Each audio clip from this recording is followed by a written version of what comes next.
Hey guys, so it's been a while, months since I did one of these, and just with a whole bunch of different revelations and stuff in my personal life, long story, doesn't matter.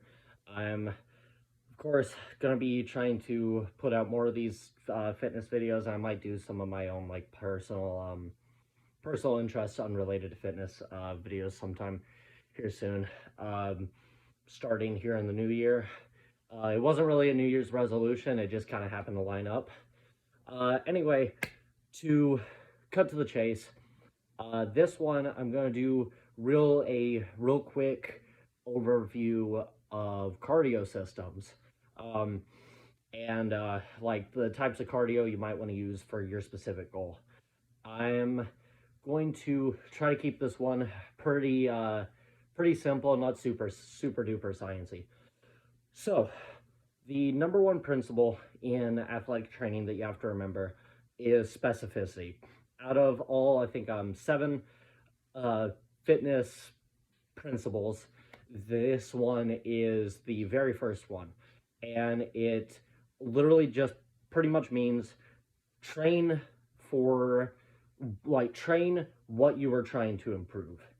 So, this is really important in general, but specifically here because the cardiovascular system relies on, at its core, basically three different processes.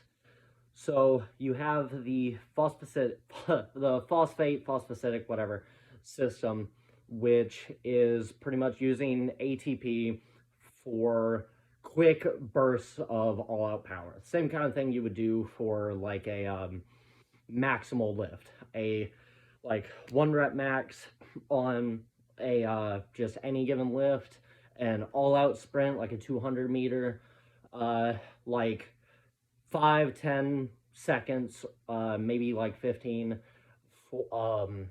just absolute all out effort, and that relies pretty much entirely on the ATP that's already in the muscle cell because there's not time to process anything else. It's like quickly available for you to just sprint and go. Next is the anaerobic system, the glycolytic anaerobic system. I'm probably butchering some of these terms right now. I just finished my conditioning. Anyway, this is pretty much where you get that really like painful burning sensation in the muscle. This is from, as you might be aware, the buildup of lactic acid in the muscle.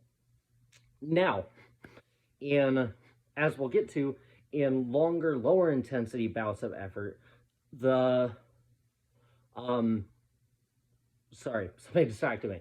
The body can process that lactic acid and use it to power further effort, metabolizes it and uses it, and like clears it out.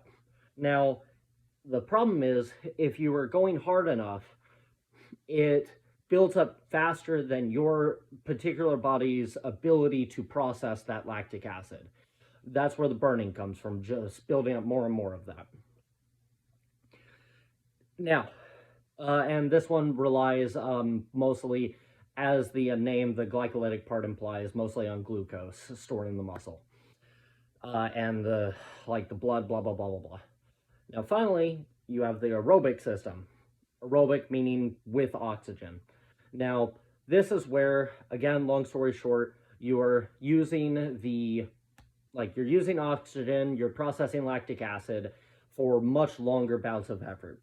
Now, this is the one us as humans are really, really good at. This is why you have people who can run for literally hours straight, even pretty fast, and not pretty much tire out. And whereas like for sprints, it's like, how many miles are you going to do of a like 1 minute all out sprint with like a couple minutes rest? You're not getting far. That detail, by the way, is going to be important here in a minute. So, why specificity comes into this is because Which one of these you focus on is going to rely a lot on your specific goals. If you are a sprinter, like if you want to be better at like all out efforts, then you're going to want to do things that more closely mimic that. You can include other like modalities in there, but for the most part, you're going to want to do a lot of really short, intense type sprints relatively. These are like pretty demanding, so you don't necessarily do a ton of them in total. You just get better at both the muscle memory of that, like your actual skill at it, and also your body's getting better at the actual system. It adapts to make you better at doing that thing. I'm doing the stupid personal trainer like fitness influencer thing where you gesture with your arms like at that angle. If you want to be better at kind of more all out, like middle, shorter distance type efforts, you do a lot more of anaerobic training. Now, by default, you might notice that you will also get a good bit of like anaerobic type effort from like hypertrophy type training, and you get a good bit of that like more like really short phosphate training from kind of like heavy strength training. They like very much mimic each other, but the specifics are different. Like you're not going to necessarily build a whole lot of muscle mass just doing like cardio on the bike, for example, just because of the like rep range, the weight. Details for another video. Anyway, if you're more of a very long distance person, you'll bias more toward lower intensity, high duration, high mileage type stuff like jogging, just general longer efforts. Now, there's a lot of room for cross training here. Like if you want to be the very best at aerobic activities, you're going to also want speed and an ability to process lactic acid more, because then what happens, as you can kind of gather, because you're getting better at processing that lactic acid, you can also raise what's called your lactate threshold, lactic threshold, whatever, and make it so you can go faster. You can put out a higher effort at an aerobic, like within the aerobic system. And so that's part of where you get like people who on the extreme end can run like a marathon in like 2 hours or whatever. They're going at a speed that most of us would consider extremely hard for really long periods. A lot of that's genetic, and also like they're very lightweight, like different like muscle fiber types, so that are really efficient at that kind of effort. But in addition to all the genetic components, there's also the training part where they do a lot of effort just really building their aerobic system, really building just their ability to process lactic acid, building up all of it. Because all of these systems are happening all the time, pretty much. They're not like independent from each other. You're just biasing which one during training you're improving the most when you're doing cardio. So, and again, I'll get into more specific stuff of training these in other videos I'm hoping to do.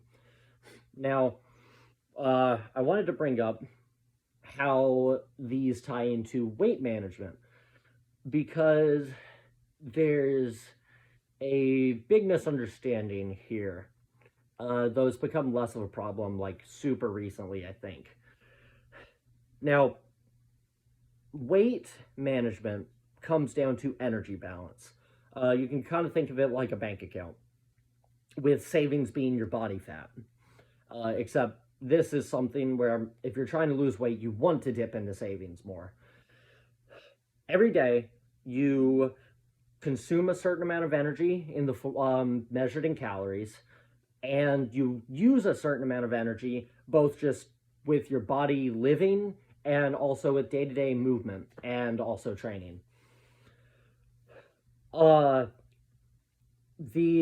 That's a pretty much as simple as it gets. Now, this means that if you're trying to primarily lose more body fat through cardiovascular work, then you're going to have to burn the most calories during that you can. Now, I'm not saying that you should only do that. I'll get there. But now a lot of people have tried to push, because it was a really popular idea for a couple decades there, I think, that interval training, basically the types of training where you're focusing more on those higher intensity efforts, was superior for fat loss on the basis that it kind of cranked your metabolism and made you burn, like, you might not burn as many calories during it, or some of them even believed you burned a ton because it feels hard, and if it feels hard you must be like doing a lot of work, right? And also it would like raise your metabolism for like a billion hours afterward or whatever. That's not entirely, like, it's sort of true but not really. First off, the amount of calories you burn primarily comes down to the amount of work done, which is to say the amount, basically the amount of weight moved a certain distance. Now, if you're 150 pounds and you traverse 1 mile, like just flat, not on an incline or anything, that is about 100 calories you burn. Now, walking a mile takes, let's say, 20 minutes.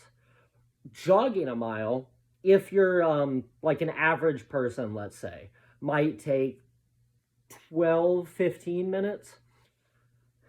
If you were to sprint a mile, doing like sprints of like all out, let's say as fast as you could for a minute, and then resting, again, average person resting like 3 minutes, 2, 3, 4, 5 minutes, it's probably going to take you around 20 minutes again, maybe more.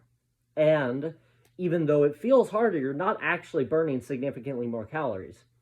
There is something called the afterburn effect. There's other sciencey names, but basically the energy that's used up afterward, like recovering from that bout and like breathing harder, so on and so forth.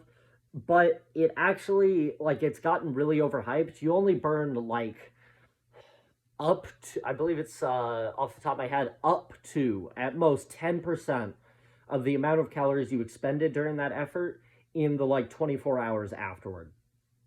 So if you burn 100 calories doing a session of interval training, or even let's say 200, which is a lot harder than you would think doing intervals, you're going to burn like 20 calories tops after that. Now, and you're going to be wiped. You're not doing that 5 times a week. Most people not starting out doing that 3 times a week. There is a like it's called the stimulus to fatigue ratio. Basically, the amount of wear and tear or junk you get compared to the benefit, like the thing you want, the stimulus that you want from that training. So in this case, the calorie burn, 220 calories for in exchange being super sore, wiping out yourself mentally, getting a bunch of wear and tear on your joints, especially if it's actual outside sprints, so on and so forth. Now, if you walk 3 miles, which you'll probably be able to do, or especially if you jog or like do a just low intensity, relatively low and moderate intensity aerobic activity, in the amount of time it took you to burn 200 doing intervals, you could probably do 200 or 300, maybe more, if you once you train up and everything. Like if you're pretty well trained, you can expect to burn 300 to 600, maybe more calories in an hour doing aerobic work. And generally, especially once you get used to it, it just wears you down way more, and you can do it much more regularly. Now, however, I'm not saying that you have to do aerobic activity, because it's another misconception that cardio is necessary or uniquely fat burning compared to like dieting or whatever. The thing is, the biggest, now I am totally an advocate for cardio. I think pretty much everyone should find some sort of cardio activity. It doesn't have to be getting on a machine or going out and running. It can be something like walking your dogs really fast or playing with them, playing with your kids, going for a walk, like some burpees, just lifting weights can be one. Like a leg day is not necessarily the highest end cardio training you can do, but it's definitely going to improve your cardiovascular system way more than if you don't lift weights. And you get other benefits at the same time. But the biggest calorie burn you get is from just daily activity. It makes up the bulk, other than just your like default living and being alive calorie burn, your basal metabolic rate. Just moving around is it's called non-exercise activity thermogenesis, or NEAT for short. That burns the bulk of your active calories. And this is where we're talking about getting a step tracker and just getting your steps in through the day. Like if you're super set, like I recommend just get a step tracker app on your phone. They're like free, super cheap, blah, blah, blah. Getting like a pedometer, something like that, just put in your pocket, hooking it to your belt, your wrist, your like whatever. And just look to add like 2,000 steps, 4,000 steps. Basically, the more you weigh, kind of the less you can like necessarily focus on, because the more you weigh, the more you burn per step, basically. And just add like 2,000 to that to begin with, or maybe like 10-20% if it's like really low or whatever. And try to work up to 10 to 12,000 steps a day, and like focus on eating generally healthier at the same time. Try to get about like 0.75 to 1 gram of protein per pound of body weight. So if you weigh 150 pounds, 150 grams of protein, pretty simple. Somewhere in that range. Maybe a little lower, like if you're on the more you're on the higher end of the body fat spectrum, because you're just carrying a little less muscle mass. Focus on that. Eating just, I know it sounds really reductionist kind of, but just eating generally healthier. Less fat in general. Like healthy fats are good, but they are high in calories. Just not as much fat. Maybe like 0.3. I'm not a dietitian, so don't take these to heart, but just as a general ballpark, 0.3 to 0.5 grams of fat per pound of body weight per day, like pretty standard healthy range. Carbs can make up the rest of that.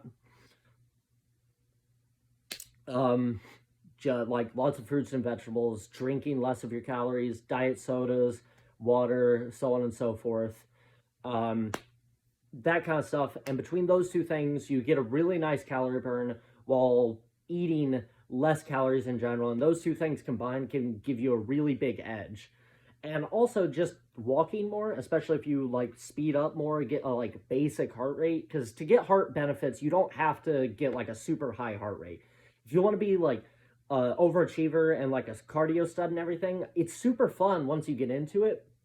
But and it's awesome, super, super good for you, super good for you mentally and physically, but you don't have to do it. That said, that's pretty much, I'm going to get more, again, into, like, modalities and actual specifics of training in my next video, but I just kind of want to address all that. I went off on a tangent in terms of the fat burning side of things, just because it's New Year's. But I hope it was informative. I didn't have a script, but I still hope it was all interesting. Talk to you guys later.